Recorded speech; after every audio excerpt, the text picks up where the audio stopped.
قبل قليل سألتني عن كمعارضة، كمشروع معارضة عراقية، كمجلس وطني للمعارضة العراقية اللي يشمل كل العراقيين وبدون استثناء وبدون شخصيات ديكورية ومن مختلف الانتماءات، حتى فكريا فينا مختلف، بعضنا إسلامي مدني ليبرالي عشائر شيعي سني مسيحي، نختلف في الرأي أحيانا، لكن مجتمعين متوافقين على أساس واحد وهو إنقاذ العراق. كل هؤلاء اللي ذكرتهم يجمعهم المجلس الوطني للمعارضة العراقية خيمة كبيرة للجميع، هذا اللي نتعامل به. مع جميع الانتماءات المختلفة تجمعنا قضية إنقاذ العراق.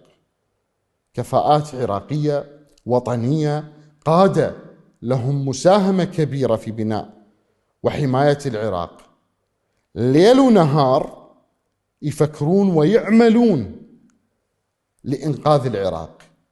كيف؟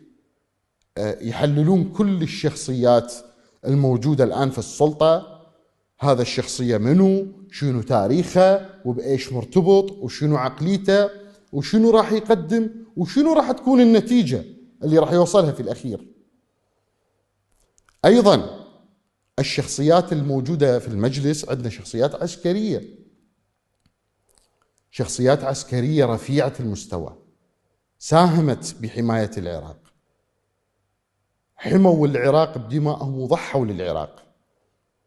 أيضا يجلسون يفكرون بخبراتهم بأرض العراق، يفكرون ويحللون اللي دا يصير بالعراق من أحداث عسكرية أمنية، يعرفوه شبر شبر، يراقبون تحركات الميليشيات، وين راح يتوجهون، شنو راح ينفذون، يفككون شفرات خططهم